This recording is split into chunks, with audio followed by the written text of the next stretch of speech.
नमस्कार मित्रों, मैं कोच विप्लव आप सबसे जेंडर इक्वालिटी इस विषय पर बात करने के लिए मुखातिब हूँ। मुझे बहुत अच्छा लगता है ये विषय। इसका कारण ये है कि मेरे घर में मैं हूँ और मेरी धर्मपत्नी है, मेरे माता हैं और मेरी पिता हैं। और इसी वजह से मुझे ऐसा लगता है कि हर घर में 2 लोगों का होना कम से कम ज़रूरी है। आगे आने वाले प्रजनन के लिए भी 2 लोगों का होना ज़रूरी है, इसलिए जेंडर को इक्वल होना बहुत आवश्यक है। यदि पुरुष ज़्यादा होंगे तो स्त्रियां कम होंगी, और यदि स्त्रियां ज़्यादा होंगी तो पुरुष कम होंगे, जिसकी वजह से पूरी दुनिया में डिसबैलेंस क्रिएट हो जाएगा। मज़े की बात यह है कि यूएन ने जेंडर इक्वालिटी को एक बेसिक ह्यूमन राइट की श्रेणी में रखा है, क्योंकि सभी को समान अधिकार मिले, ये उनका लक्ष्य है। दुर्भाग्य की बात यह है कि हम एक ऐसे समाज में बैठे हैं आज जहां जेंडर इक्वालिटी को गलत समझा जाता है, उसे वुमेन एम्पावरमेंट के नज़रिए से देखा जाता है। जेंडर इक्वालिटी वुमेन एम्पावरमेंट नहीं है। या यूं कहें कि जेंडर इक्वालिटी सिर्फ वुमेन एम्पावरमेंट नहीं है। जेंडर इक्वालिटी इस बात पर बहुत हद तक निर्भर करती है कि स्त्रियों को पुरुषों के समान सम्मान मिले, समान अधिकार मिले, और पुरुषों को स्त्रियों के समान सम्मान मिले और अधिकार मिले। आदिकाल से पुरुष जो हैं वो अपनी शारीरिक क्षमता का फ़ायदा उठाते रहे हैं और अधिकांश शारीरिक श्रमों में लिप्त रहे हैं। वहीं स्त्रियां जो हैं वो इमोशनली बहुत स्ट्रांग होती हैं, भावनात्मक तौर पर वो इतनी मजबूत होती हैं। पुरुषों को ये काम करने में थोड़ी असुविधा होती है। उन्हें हमेशा सिखाया जाता है कि अपने इमोशंस पर कंट्रोल कीजिए, जो कि संभव नहीं है और जो कि बहुत गलत भी है। लेकिन जेंडर इक्वालिटी का ये जो मुद्दा है, इसमें मुझे ऐसा लगता है कि 2 लोगों को अगर एक नज़रिए से देखा जाए, एक ही तराजू में तौला जाए, एक ही तरीके से दोनों के साथ ट्रीटमेंट किया जाए, तो ये समस्या जो आज जेंडर इनइक्वालिटी की फैली हुई दुनिया में वो ख़त्म हो सकती है। लेकिन क्या पुरुष स्त्री बन सकते हैं या उनकी तरह व्यवहार कर सकते हैं, या स्त्रियां पुरुष बन सकती हैं और उनकी तरह व्यवहार कर सकती हैं? व्यवहार करना ज़रूरी नहीं है।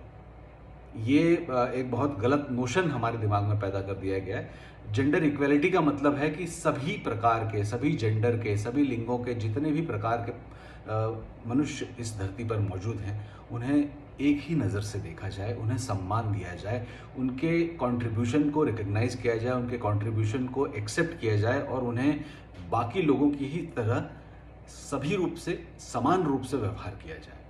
दुर्भाग्य ये है कि आज हम उसे बहुत गलत तरीके से देखते हैं, लेकिन ये बात बदलने की ज़रूरत है। आज इंदिरा नूई से लेकर अगर हम देखते हैं तो हमारे देश में प्रधानमंत्री इंदिरा गांधी रही हैं, ममता बनर्जी रही हैं। पॉलिटिक्स में जो हैं काफ़ी सारी महिलाओं का कंट्रीब्यूशन रहा है, पुरुषों के बराबर रहा है। बिजनेस में आपने, जैसे मैंने इंदिरा नूई का नाम लिया, आप अभिनय के क्षेत्र में देखें तो महिलाओं ने बहुत सारे अद्भुत रोल किए हैं, जिनकी वजह से आज उन्हें माना जाता है, उन्हें सम्मान की दृष्टि से देखा जाता है और देखा जाना चाहिए भी। इसी प्रकार से आप कोई भी फील्ड देख लीजिए। और स्त्रियों का सम्मान बढ़ना इसलिए भी ज़रूरी है इस वक्त, क्योंकि स्त्रियां जो हैं वो आने वाली नस्ल के लिए बहुत बड़ा काम करती हैं। आने वाली पीढ़ी के लिए उन्हें इमोशनली तैयार करती हैं, उनकी शिक्षा, उनके लालन पालन पर ध्यान देती है और उन्हें बड़ा करने में मदद करती है। यदि आप एक अच्छी पीढ़ी की दरकार रखते हैं, अगर आप चाहते हैं कि आपकी आने वाली नस्ल, आपकी आने वाली पीढ़ी जो है वो अच्छी हो और उसे ज्ञान भी प्राप्त हो, वो इमोशनली भी स्ट्रांग हो, फिजिकली भी स्ट्रांग हो, तो आपको औरतों के कंट्रीब्यूशन को भी उतना ही सम्मान देना चाहिए। ये बात रही औरतों की। इसके अलावा जो तीसरा जेंडर होता है, जिन्हें हम ट्रांसजेंडर कहते हैं, जिनका जो उभयलिंगी होते हैं, इन लोगों को अब हमें स्वीकार करना आरंभ कर देना चाहिए। इसका कारण बहुत बड़ा ये है कि क्योंकि वो भी अपने आप में एक संपूर्ण व्यक्ति हैं।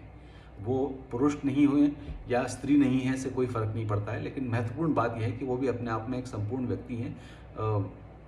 आज किसी भी फील्ड में आप देख लीजिए, धीरे धीरे करके जहाँ जहाँ हमने ट्रांसजेंडर्स को एक्सेप्ट किया है, वो ट्रांसजेंडर्स अब आगे बढ़ते जा रहे हैं। अगर समाज उन्हें पूरी तरह से सम्मान की दृष्टि से देखेगा और उन्हें हेय दृष्टि से नहीं देखेगा, तो इस बात की पूरी उम्मीद है कि ट्रांसजेंडर्स भी धीरे धीरे आगे बढ़ते जाएंगे और समाज को आगे बढ़ाने में मदद करेंगे। जेंडर इक्वालिटी एक आज की तारीख में ज्वलंत मुद्दा है और बहुत ज़रूरत है कि हम सभी लोग, खासकर पुरुष, स्त्री के कंट्रीब्यूशन को एक्सेप्ट करें और स्त्रियां पुरुषों के शारीरिक सामर्थ्य को गलत न समझते हुए उन पर आश्रित होने के बजाय उनकी सहायता लें और अपने आप को आगे बढ़ाएं। ये मेरा कहना था जेंडर इक्वालिटी के बारे में। बहुत बहुत धन्यवाद इस मौके को देने के लिए। अगली बार फिर कुछ बात होगी तो ज़रूर बुलाइएगा और याद कीजिएगा, नमस्कार, कोच विप्लव की तरफ से बहुत बहुत धन्यवाद।